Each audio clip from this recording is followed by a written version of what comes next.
O Muricy, quando a gente conversa com os dirigentes, né, a respeito de reforços, o discurso deles é muito claro, de que o reforço do time são a manutenção dos jogadores. A manutenção do Ganso, do Neymar, do Danilo, a valorização desses atletas, é isso que eles vêm lutando. Você acha que isso já é suficiente para o Santos brigar pelo título do Campeonato Brasileiro, ser campeão do mundo? E sendo mais direto, você ainda tem esperança na contratação do Alex Silva? Do zagueiro? Não, isso faz tempo que a gente não conversa sobre isso, porque claro que é um grande jogador, mas essa é uma posição que nós temos jogadores aí, né? Nós precisamos de outros. Não, não é só a manutenção, porque a gente tem que levar em consideração que a gente perdeu só na frente o Zé, né, o Keyson está para sair, porque está acabando o contrato, o Michael Leite foi embora. São 3. Então, não dá. Nós temos só o Borges como centroavante. Então, já não é... Aí, no meio campo também, perdemos o Alan Patrick. Né? Podemos perder o Jonathan também. Então, não é bem assim. A manutenção ela é super importante. Só que um time de futebol, principalmente para ganhar um brasileiro, não pode ser só ter um time. Você tem que ter um plantel. Então, a gente tem que melhorar até o número de jogadores, porque nós estamos com um número complicado. Até para treinar, nós estamos complicados. Então, não é bem assim. Além de manter os jogadores, a gente tem que reforçar um pouco mais. Claro que não é muita gente, não. Mantendo esses jogadores, aí é pouca gente. 2, 3 jogadores também, que não é difícil. E aí passa a não ser tão valorizados. São jogadores que são bons jogadores, mas investimento um pouco menor. O Muricy, o jogo contra o Atlético Mineiro voltou para a Vila Belmiro. O que representa isso para você, num momento tão difícil que está vivendo, com falta de jogadores? Bom, foi uma opinião que eu dei a eles, porque se acumulou muito jogo no Pacaembu, a gente tem que olhar o lado do torcedor de Santos também, e minha opinião sempre foi a mesma. O nosso campo é a Vila Belmiro, né? E o Pacaembu é a nossa segunda casa. Então, fizeram certo, né? Vamos ter o jogo no nosso campo. Muricy, você falou que não participa, né, das negociações em relação à diretoria, da saída de jogadores, né, não de reforço, mas da saída de jogadores. Mas os atletas chegam a te consultar, Muricy, pedir a sua opinião, né, porque o Alexandro, outro dia, chegou aqui e falou que gostaria que tivesse uma proposta da Europa, até colocou a opinião dele, achando que o jogador não fica sem foco quando entra em campo, e agora surge a informação que o Benfica está muito perto de contratá-lo. Queria saber se você fica sabendo de tudo em relação aos jogadores que estão saindo e se eles chegam a pedir a sua opinião. Não, alguns chegam a pedir opinião, né, como a gente conversa, volto a repetir, eu não procuro nenhum deles para forçar nada. Eu acho que a gente tem que respeitar a vontade do jogador e a estratégia do clube.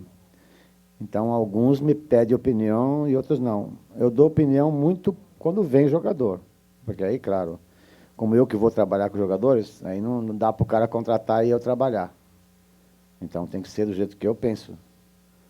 Agora, na saída de jogador, em todos os clubes que eu vou é assim, porque eu acho que a vida segue, cara. A gente tem que seguir a vida. Sai um jogador, você tem que procurar outro, ou no elenco, ou fora, entendeu? Então, mesmo porque também, às vezes, é um sonho do jogador, às vezes é a situação financeira, eu joguei também, e eu não quero, e nunca fiz isso, bloquear um jogador, só para me satisfazer o meu time naquele momento. Então, nunca fiz e não vou fazer no Santos. Isso aí, volto a repetir, problema financeiro, problema dos jogadores saírem ou não, é problema deles. Eu sou técnico do Santos e os jogadores que estão aí eu tenho que fazer o melhor. Muricy, você disse que um dos teus principais problemas é no ataque, você tem o Borges aí, e tem um jogador que conhece muito bem ele, que está rescindindo o contrato, ainda não renovou com o São Paulo, que é o Dagoberto.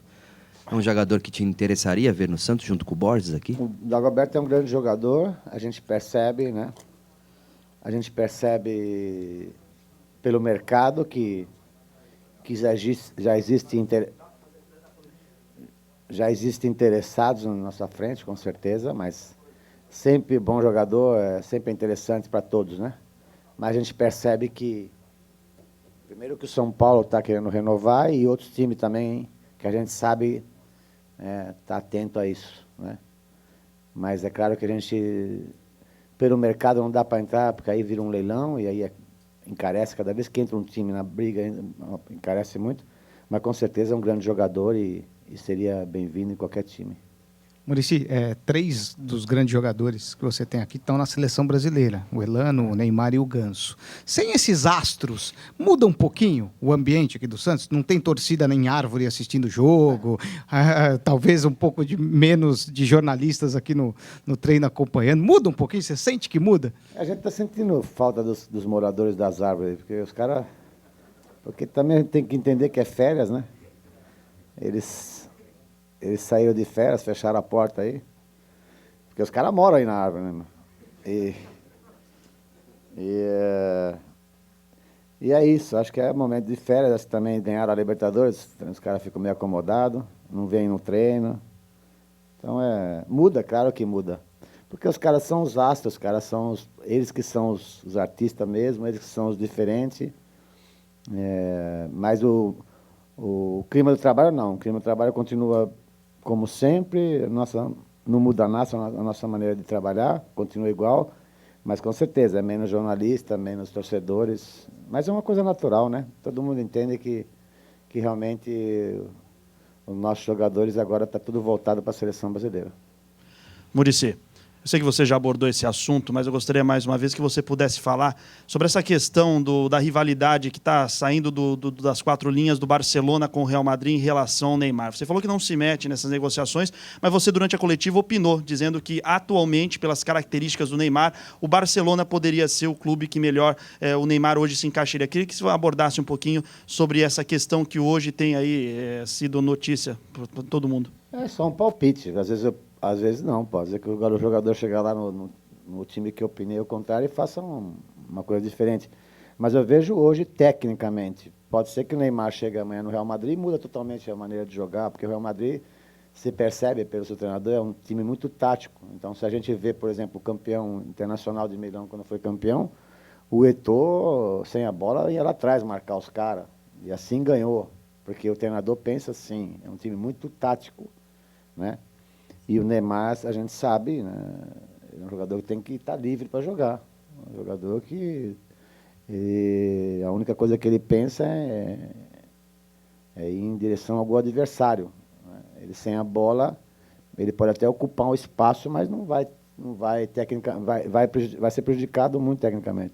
O outro time é um time mais técnico, muito parecido com o brasileiro. Hoje, amanhã ele chega lá, pode ser que não seja mais o Guardiola, entra o treinador, muda tudo, porque é assim o futebol, a gente não sabe o que vai acontecer, e é só um palpite. Pode ser que ele chegue lá no Real Madrid, se ele for para o Real Madrid, será para onde que ele vai, ele, pelo talento dele, vai bem. Mas a gente percebe no que diz respeito hoje taticamente, o Real Madrid é um time que o cara tem que cumprir todos, né? E essas características para o Neymar tem um pouco de dificuldade.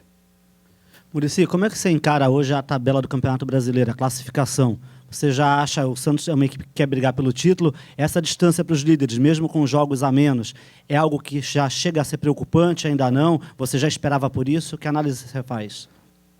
Não, a gente já esperava porque a gente abriu um pouco mão no começo do campeonato. Agora, eu ganhei um campeonato, o último que eu ganhei, penúltimo, o tricampeonato eu ganhei quando o time tivesse quase que 1% de porcentagem, e não só 1% pelos matemáticos, os matemáticos erram demais, né? Estuda e continua errando. Não por essas pessoas que conhecem muito dessa coisa, mas pelo momento que vivia, por exemplo, a gente descascada da Libertadores, as pessoas meio que desistindo do time.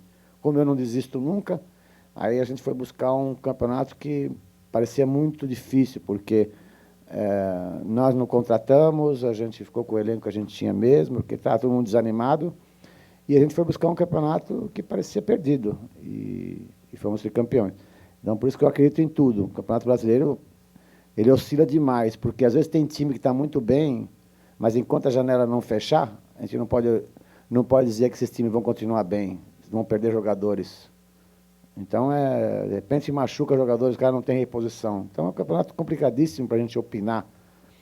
A gente fica entusiasmado quando um time começa super bem, né?